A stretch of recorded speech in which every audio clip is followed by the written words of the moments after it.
How do you pronounce your first name? Well, for Hebrew purposes, I'm Leib Gershon. For like English purposes, it's Lemus. It's a Scottish name. I've been on your page for conversion. I think we've been friends on Facebook for around 3 or 4 months. And I see that you're also a Balkore. Well, I'm learning how to be a Balkore. How's that going? So that's something you have to break your teeth on.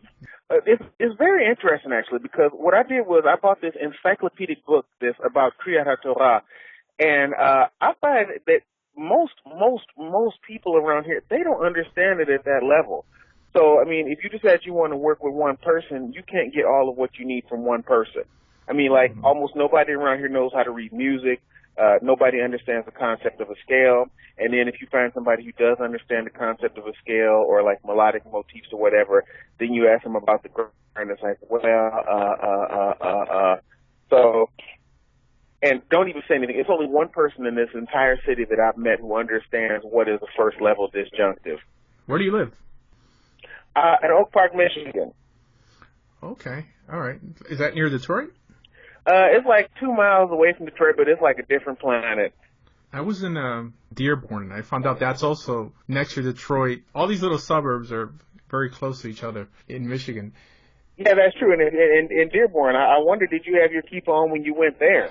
No, I didn't. It's more of a Lebanese city. There's a lot of Shiites there. You would think because of the disproportion of Shias and Sunnis in the world, there would be more Sunnis, but it seems like Shiites in America tend to be a little more accepting than just mainline or mainstream Sunnis. That's probably true. We have other Middle Eastern parts right now. I mean, like if you go around like 18 Mile and Mount, they have like a Chaldean community there, and you see like crosses all over the back of the car saying "Save Iraqi Exgens" everywhere. So they don't live anywhere near each other. Very different things. I run an organization that encourages people to consider becoming Jewish. I don't know if you've seen that on my page before. I think once or twice you may have commented on something I put up. That's not all I do. But I encourage everybody to be Jewish. It's just I try to hit those spots that typically don't get too much attention, which are people who are not born Jewish, right? The typical attitude of Kiruv is to encourage people who have an ethnic Jewish background to return to the faith of their forefathers. And I did that also, but then I expanded it to include curious Gentiles. But did you convert to Judaism? Yeah, I did. I also converted. You're right. I noticed. I read your webpage. We finished up like about 3 years ago, and it was like actually just 3 years ago. This like September 7th. Now that I think about it, and it was a very arduous process because we started out with the court in this city, and they just had like some problems, and we didn't see eye to eye. So after a couple of years, then I broke up with them and went to another court, and then the other court took like one further year. You seem to be on the right track. If 3 years after converting, you're laning already. Did you learn in yeshiva also? No, I didn't learn in yeshiva. I mean, a lot of this stuff, okay, you brought up a big question. The first thing is we have, like, a lot of guys around here who did convert, and I think I've written about this, and they started off, or we have some people around here who did convert, and they stayed stuck in, like, fourth-tier status, and they didn't learn anything, and they didn't, like, push themselves to learn anything. So, all right, we have one guy here who got so frustrated with, like, various aspects, he just went back to church, and he took 4 kids and a wife with him. So from his example, I know exactly what not to do. I never saw him at the Ahmed, like, one single time. You know, I never heard of him, like, learning even the barachot for the Haftarah. So I'm like, okay, that's a very good example of what not to do. So that's why, and then also the second part of the question is going to yeshiva, like, the Rob's kids at the place that I go to most often, they go to yeshiva. And even for all of these many, many, many hours that they spend in school, they don't really have very much insight, all right, you know, in more philosophical ways. And then also if you ask them a question like, okay, can you tell me, a conjugation for, like, you know, say, nifal, you know, for like a strong shoresh, you know, right. What's a binyan? You know, or they might know what a shoresh is, but if you ask them, you know, like about the different binyanim and some of the properties, even for very basic verbs, they don't know that. So even if I had gone to yeshiva, this would have still been something that I would have been studying on my own. Are you Ashkenazi, Sephardi, or what ideology? Well, I don't actually. Mm-hmm. This mostly, it's like 95% Ashkenazi around here. The Sephardim can barely get together a minyan. So I use, you know, because it's like something like a smorgasbord because you don't have to pick necessarily one or the other. But I dive in like 99.9% of my services with Ashkenazim. I think I've been to maybe 3 Sephardi services here. Okay, it sounds like you pronounce the Tov. Well, yeah, I don't want to sound ghetto, as that's one. And then number 2, I use the Israeli accent. And number 3, part of this very, very long book that I bought about Kriyat HaTorah is about learning the accurate pronunciation. Mm-hmm. So, I can't properly split say Aleph and Ayin, those. But I could try to make it sound better than what most other people do. Have you ever explored Temanit, the Yemenite pronunciation? Yes, and that is a very elaborate thing. And the Temani system of Kriyat HaTorah is so complicated, that it's almost better that you just leave it alone because they have many more consonants even than what the Sephardim have. Mm-hmm. So it's if you were going to learn some of it, you'd have to learn all of it. That's another way because Sephardim, they say Shabbat. Yemenites, when Temani, I know it's a right, dental th, right. Also with the Dalet, where they elongate the Dalet, there's a halacha. Da. Right. Or it's a had, right? But like in Arabic, they sound like what you would imagine an Arab sounding like if he spoke Hebrew. There are some Yemenites that have a lot of Arab influence that is not carried on through other Yemenites. Like for example, the Yemenites from Sana'a are the ones that pronounce the Gimel like a Jim, break free a Juffin instead of a Guffin. But that's just in that town. Well, I almost got executed here because I used the Israeli accent to do Kriyat HaTorah. I mean, I got so many questions, and one place that I went to, I said, could I get maybe a Monday, Thursday section? And they're like, well, let me talk to the Rav and let me get back to you. And the Rav doesn't live in this town here. He just comes here for of that place. And so I called back this guy by on Tuesday, and he's like, oh, well, come to find out you use the Israeli accent, and that's not what we're about here. I hear that. I mean, some people are very makbid on who they allow to learn Torah. I remember in Israel, for Parsha Zachor, Chassidim have a minhag to specifically hear Temanim laying that portion because they want to make sure that they're hearing the best pronunciation to actually embody the mitzvah. But some people get stuck on tradition so much that they don't care if it's right or wrong. They just want something that seems familiar. So you said that you went also to a conservative synagogue sometimes? No, it's no conservative synagogue here. What it is there's a left-wing Orthodox rabbi by the name of Lopatin, and he rents space inside of the conservative synagogue.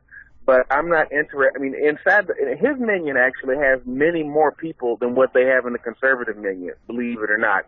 And I think I wrote a post about that on my page that got me in a lot of trouble where I referred to the conservative minyan as the geriatric minyan because the average age there was so high. But I'm not interested in anything that they do at the conservative minyan, so I go to the Orthodox minyan inside of a conservative building.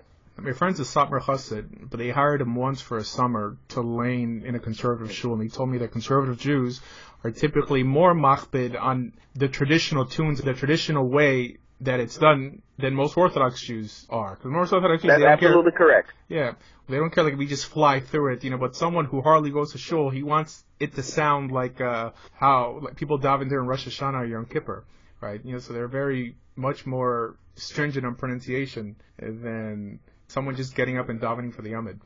Well, it's a couple of things. There's a couple of reasons for that, and I do agree with what you said wholeheartedly. The first is that they have professional cantorial schools. And so what they'll do is they'll have this, class of however many people.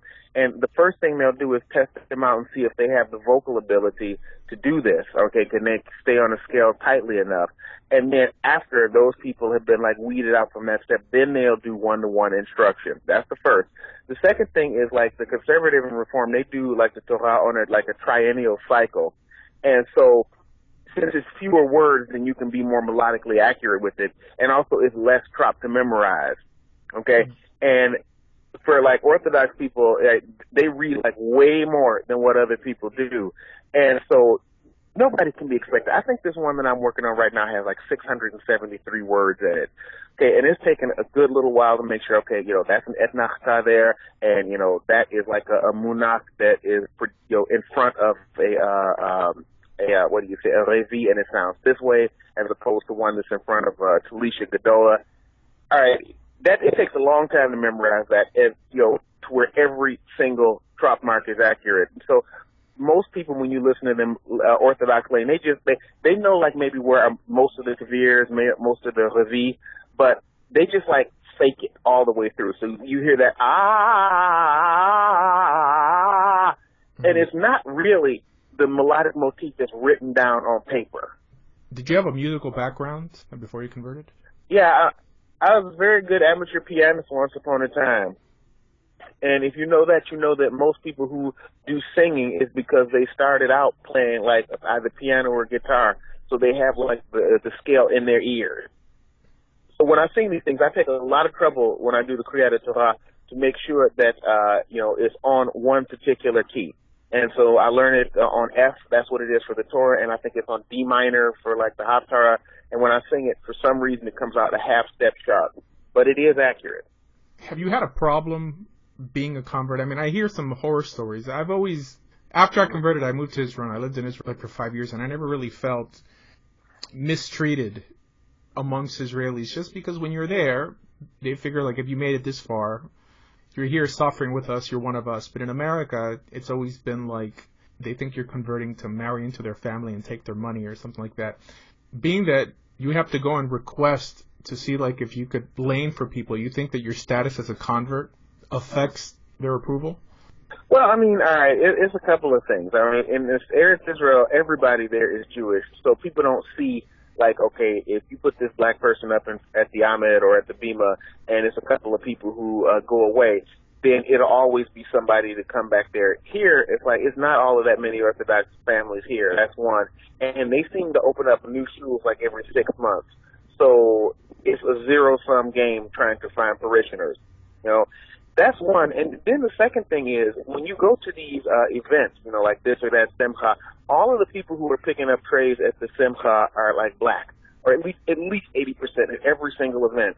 So, I mean, I can imagine that it causes a lot of interference to see somebody like picking up the plates, at one event, and then like the very next week or the very next day, somebody who looks like that is at the Ahmed,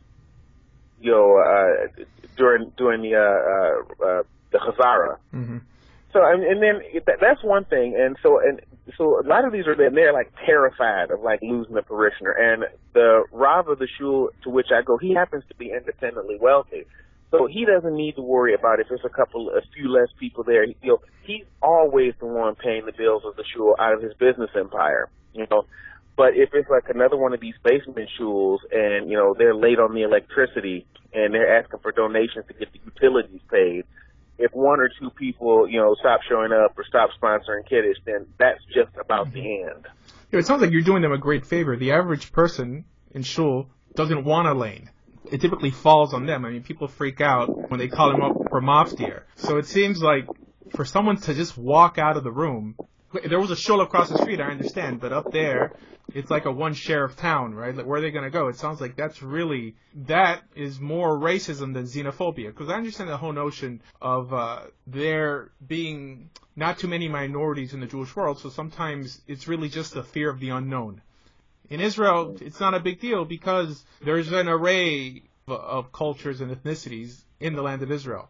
And in America, once they get to know you, then it's not an issue, right? It's them treating you weird because they don't know you and you look differently than they do. But for them to walk out, maybe they don't accept you as a convert, or what do you think it is? Well, that is true. It's been a couple of people who did say that. And I remember, I'll tell you exactly when this blew up, because I finished the conversion like after 1 year after finishing the conversion, and I said, okay, we had that one guy who never learned anything new, and he eventually went back to his church. So I'm going to take some steps to do the exact same thing that any other Jew does, and I'm going to dive into the Amid. So for like several months I practiced, and I had a person that I talked to who graded me, and I sent him tapes, to make sure that the timing was right and that the vowelling was correct and accurate. And so over like some amount of time I got it correct, and I got it down, I think 6 minutes and 30 seconds for the Chazara. And so on January the 1st, it was a holiday, a Goyish holiday. And I talked to the person who was usually at the Amid, and I said, could I take your place? And he said, oh, yeah, sure, it's no problem. And so later on that afternoon, because I talked to this person, Shacharit, and I went to get started to do Mincha, to do Ashrei, and I put on like a jacket and hat. And just as I got ready to take my first breath, somebody yelled out from the audience, "Is that guy going to be the one that davens?"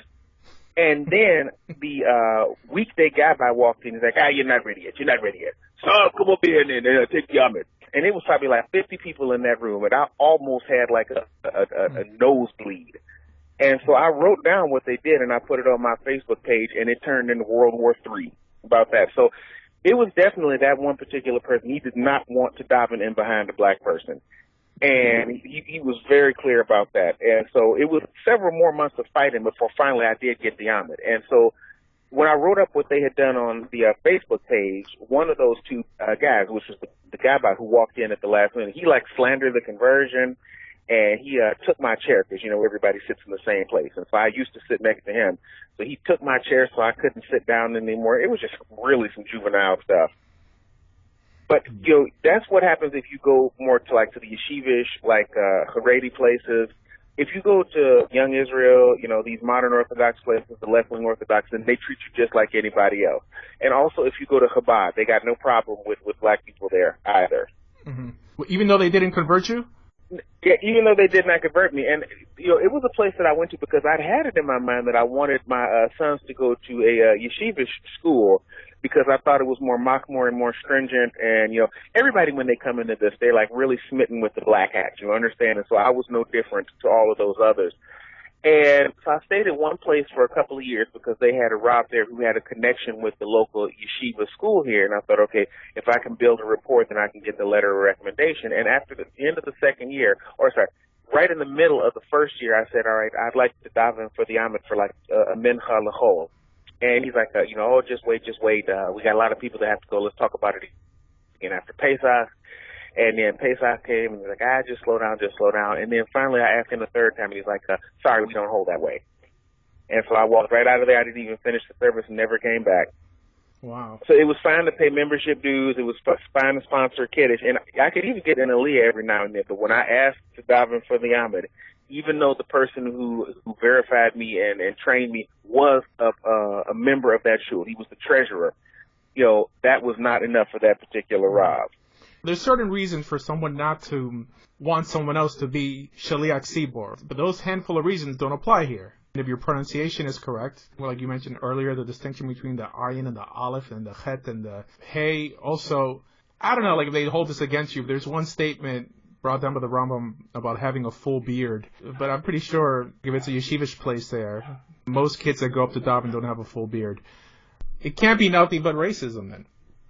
But well, I mean, it is what it is. And so, I mean, like, this landing project has been helpful because now I know which places will accept me and at which level. If I had just stayed at this place for like 10 years and never asked to dive for the Ahmed, it never would have been a reason for me to ask this question or for me to have this experience. So it's better that I got it out of the way now. And my sons, they go to the local modern Orthodox school, and in my having put them there, I ended up having a lot more luck than I did brains because they love that experience, okay, and they run around the house singing like Barachot all day, like singing Ashiyatzer, singing Hebrew songs and things like that. Whereas the stories I heard about going to these two like yeshiva schools have been just brutal. Everything I've ever heard about those two schools is bad, like almost no exceptions. Uh-huh. A lot of bullying. I don't know, like if you know about Chabad's history in Israel, at least about not allowing black kids into their school. You heard about this? Oh yeah, it was the rapper Nissim Black. Okay, and that was one of those things where he wanted to have his kids go to this school, and they said, no, this is before that. Flat out, we don't have. So they had a policy with the Ethiopians because the Rebbe never endorsed their existence. In other words, he wanted them all to convert, and they didn't convert because they said, I think the Ravadi also said they didn't have to do it or something like that. And because of that, Chabad basically took a policy that anyone who was black in Israel couldn't enter their schools. And then, Nissim Black also was rejected, and I think he was later accepted. Was that a Chabad school? I think that was like a Breslov school that he was trying to put his kids in. Israel, Chabad is not that plentiful, like at least not in Yerushalayim. You'd have to go to like little pockets, or like Sfat or Meron or I guess Kafar Chabad. The way I've seen it, I mean, Chabad has been less accepting. In other words, they don't care if you drive and come to the show on Shabbos with a cigarette. They'll give you an Aliyah if you're an Israeli or something like that. But if you're a convert, the first thing they want to know is who converted you, right? Because I think it's part of their ideology to think that Gentiles are not just disconnected from Torah, but they're intrinsically almost irredeemable. And they really have to check with the fine-tooth comb to make sure that this person is actually, as they teach, one of the sparks that are coming back, because you might as well be part of the Erev Rav in their opinion. They're pretty much the ones who call the shots in South America, and people in South America can't even walk into a Chabad to pray if, one, they're not Jewish, because they don't perform conversions in South America, but even if they have a conversion that's not recognized by Chabad, then they also won't let you in. It'll make your wife go to the mikveh at nighttime at a beach or something. Well, it's interesting because Chabad around here is two different things. Okay, that's an interesting political bit, because we have like the conversion section of the local court here, and it's composed of like one guy who's Hasidic not otherwise specified, and then two Chabadniks, and then one Litvak. Okay, and so you would think that Chabad would be doing most of the training of like people who do Gerus around here, but they don't actually. And so when I went and broke up with this court here in Detroit and went to another court, they needed an alternate judge, and so the Chabad judge who was on this court here in Oak Park, he actually came with me down to Cleveland to act as an alternate, and he was like my liaison, or like part of my liaison, one of the two, to get me to that other court. And we have about a half a dozen black people here in this city, and I'm the only one that's probably not affiliated with Chabad. We have like a mixed-race Russian guy. One of his parents is black, and he speaks with like a Russian accent. We have like a black guy. We got like an older black lady who converted decades ago, and she has a daughter.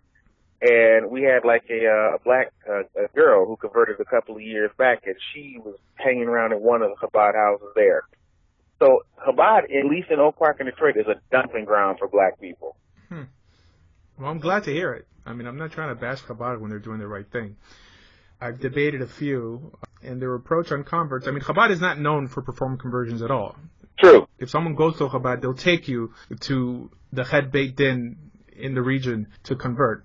But they're definitely big on what the Litvaks call kiruf. So, yeah, for sure. So you're studying for smicha also? No. Like, because every third person here has smicha. That's number one. So it's like, okay, so you got like 1,000 people with smicha, and then now here you got number 1,001. That's one. And then number two, they have like different types of smicha. I think like one of them you hear about is like Rav Umanchik, is what do they call it? Rav Umanchik, right? Huh? Okay, and so that's like, right, and so it's like, all right, if I wanted to do smicha, I would like to do one of the other ones. I think was it Yuri and Yuden, something like that. But I just don't have that much time. I have like a house note to pay, and it's like that doesn't, to me, it's not quite the same. The Rav Umanchik is not the same as what it is for one where you go and you study for like 5, 6, 7 years, and then you get that type of smicha. That's two. And then number three, if I learn how to be like a good Kriyat Torah, or I said good Balkori, excuse me. If I learn how to be like a good Balkori, and that is better than like 99.9% of people. So that's performing a service to the community, and it's an actionable service. So to be a chazan, is it like to be a shochetz, where they give you like a Kabbalah, or how do you graduate into being a chazan? I mean, how do you prove your credentials, right? Because as a shochetz, they give you what's called the Kabbalah, which is basically saying who taught you and who taught him, and on and on. Well, the non-Orthodox people have this thing called smicha lechazanut, is what it is, but we don't have anything like that here. And it's mostly because the training, to be a chazan is like so poor around here that who's going to even give that smicha?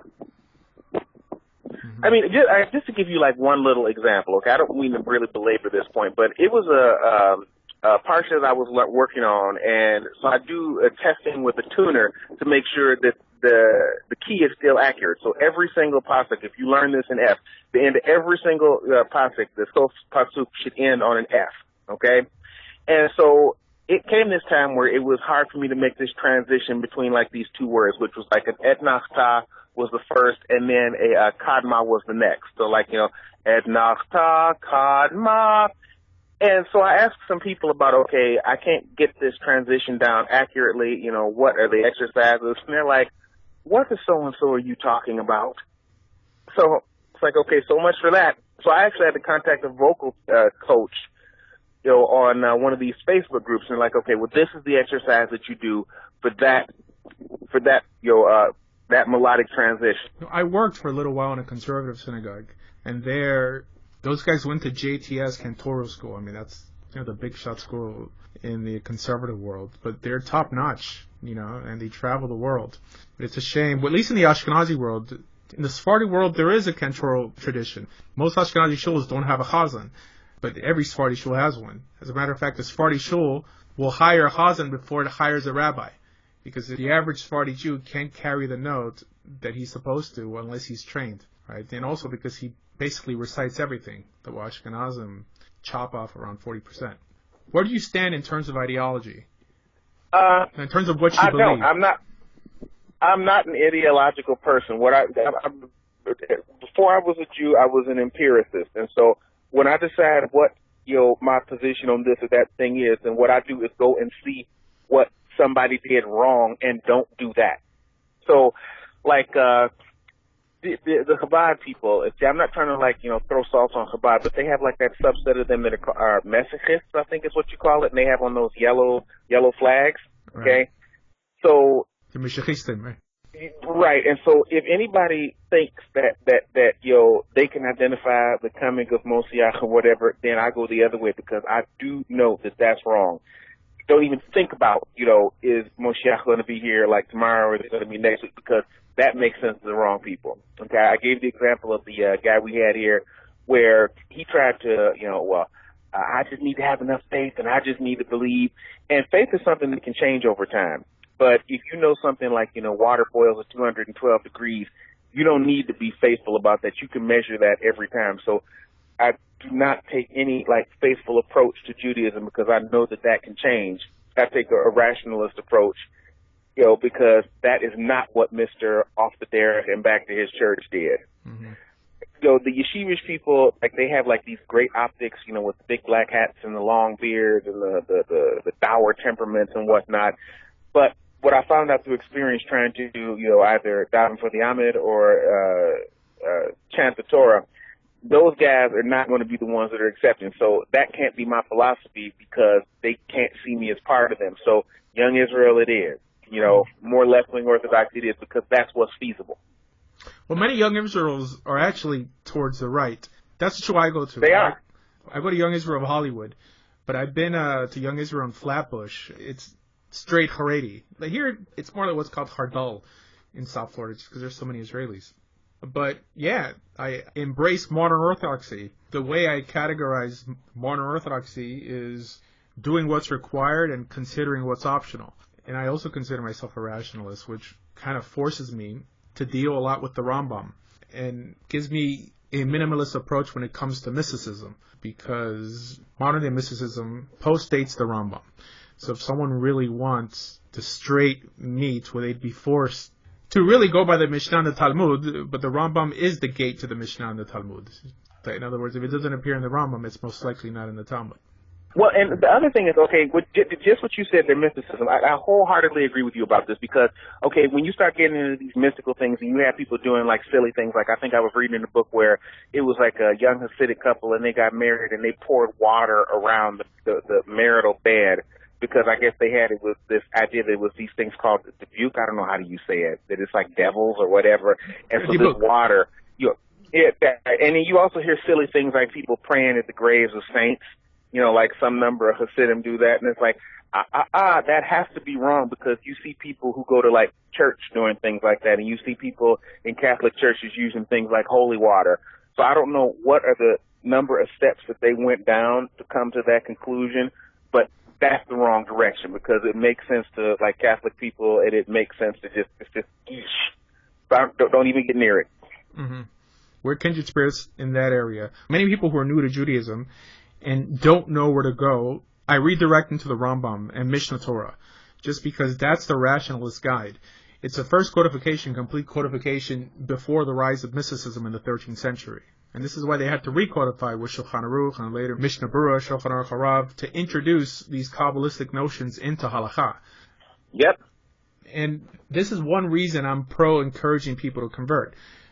The law is brought down by the Rambam, also reiterated by Shulchan Aruch, because a conversion is not really supposed to take years, but days, right? And we even see this in the Talmud. It says that there's a guy who comes to Hillel to convert, and it says that Hillel converts him miyad. He converts him right away, and then he teaches him. So this whole discouraging that goes on, that you mentioned the guy who returned to his church, I don't blame the guy. for returning to his church, it's because he didn't find a welcoming community who was willing to nudge him in the right direction. We all need direction, and I'm surprised that as many people convert every year that actually do. I mean, think about it. I think 25,000 people convert to Islam every year. To Judaism, at least Orthodox Judaism, it must be less than 100. Let's see here. I think these figures are available. It is the Garris Policies and Procedures, and I think the RCA, they compiled some number of statistics, and it is written down somewhere, but I can't remember the exact number. It's not that many. With respect to Islam, by the way, people go out of Islam just as fast as they come in, at least in the United States. So it's like, the net change is just about zero because they lose so many people, as many as they bring in. Well, the simple fact that somebody could be born Jewish means that actually converting to Judaism doesn't really mean much. It's what you do after you convert. Really, someone who falls away from Judaism or someone who's not practicing Judaism, even though they have a Jewish pedigree, is technically not Jewish. Right? But the problem is mysticism considers them Jewish because, according to Kabbalah, what makes you Jewish is the Jewish neshama within you, not actually what you believe or how you behave. So that puts us in a problem. But I have no problem educating people properly, and if they fall back, they fall back, right? But I would put my money with a convert more than a Choser B'Tshuva anytime, just because we give up more. Self-selection. We're here for the long run. Self-selection. Yeah. Mm-hmm. Yeah. Well, yeah, I mean, and a lot of these, you talked about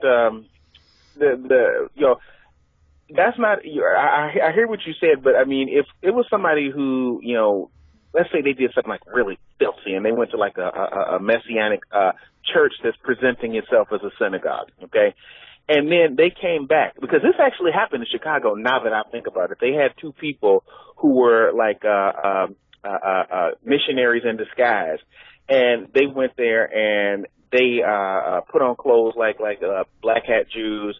And then come to find out they were missionaries, right? So if you had like a Jewish person who believed something that maybe was not good or not clean or not kosher or whatever, all right, and that person came into like a synagogue and nobody had ever seen him before, and he looked the right way and he says, hey, I got like a yard site, it wouldn't be a second word passed because I've seen that exact thing happen at the place that I went to for a couple of years. I begged them to get the Ahmed, and then they had a guy come in. Nobody had ever seen this guy before. And he's like, I need the Ahmed. And neither of the two Rebbeim at the shul even could properly identify where this guy was from. And he went up and he led the services, and it was not a second word passed. So, yeah, he was a white guy, I assume, right? Well, of course it was. I mean, he was like a Jewish person, but I mean, so, figuring out like who's Jewish and who's not, I mean, as a practical matter, if any of those people who were like shaky in observance, or if they believed something that was outright filthy, like those missionaries in Chicago, and they asked at some Haredi place here, like let's say Yeshiva Gedola, and said that they had a yard site, it wouldn't be a second word about whether or not they could get the Ahmed. But if I've gone to these different places and said, okay, could I get like a mincha l'chol, just like one day, they have like the deer caught in the head, like you could knock over with a feather because he doesn't know how to answer you. Mm-hmm. And I wrote like a whole post about like I compiled all of the lies that I heard about why I couldn't do Kriyat Torah. Like it was one person who was like, I think your person should probably go to the same shul on Shabbat that he goes to on the weekdays. And this guy runs a shul that's only open one day per week. And then not only that, but for the shuls that are open for 7 days a week, a third of the people who come there on Shabbat are not visible during the week, and then vice versa.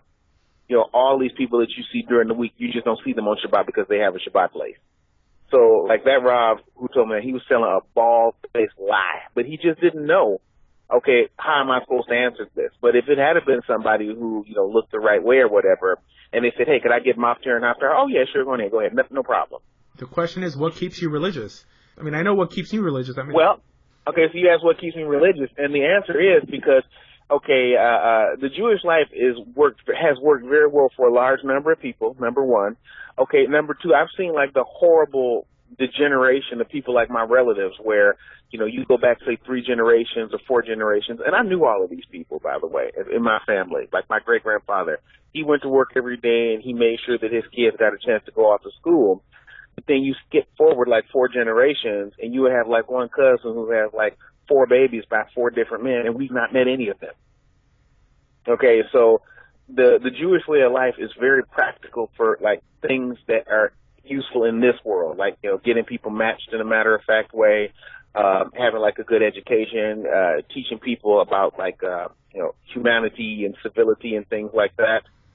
They have like a really tight system going on, and so I need to find places where I can put my kids where they'll fit, where they can get grafted onto the Jewish bloodline. And as before, okay, this other guy who came here, it was a faithful issue for him. It's not a faithful issue for me because you can deal with what you see right in front of you, which is needing a system, to which to introduce your kids where it's enough, I don't know what's the word, repetition and duplication from other people that are all doing the same thing. Mm-hmm. So, if the yeshivish people say, okay, we don't want you, we don't think you're good enough, then there's always modern Orthodox, and it's like, okay, they're there, and they're willing to work with black people, and they're willing to let me, train and, like, learn how to chant the Torah. I will work with them, because that's what the feedback is telling me. So that's pretty much what keeps me religious. That with all the problems that Orthodoxy has, it's still the best vehicle out there, and those of us who are investing our lives and the lives of our children in this belief system, we're paving the way for newcomers in the future to not go through the same things. And Judaism is on the mend. Things are improving. Even in the last 3 years, conversions, more people are converting. It's for sure going to work by evolution instead of revolution, with little steps. Yeah. I mean, it's still head and shoulders above Christianity, head and shoulders above Islam, but the Jewish people have a lot of problems, right? But we have to work from within. I always compare it more to xenophobia than racism. The reason they're not comfortable having a black man lane from them is because they're not comfortable having black people around them in the first place. Like most Orthodox synagogues are located in black neighborhoods, at least large Orthodox synagogues. And that's true. Now when you walk into these synagogues, it's around 99% white. In other words, that type of insularity takes effort. This is one reason I like encouraging people to become Jewish, to in some way wash out the bad blood, get people used to, get the kids in the synagogue used to praying next to a Spanish guy, next to an Asian guy, next to a black guy, and things will slowly change. However, people shouldn't think that converting to Judaism, as the way Judaism exists today, it's going to be a picnic. No, we're building bridges, and what people shouldn't do is burn that bridge after they cross it. Because a lot of people, after they convert, they'll start lying and saying that they were Jewish all along and this and that, and they'll also start mistreating converts because they'll have the approach that, you know what, if I suffered, why should you have it easy? But I think that with pages like yours on conversions and my videos, we're bringing awareness to the issue.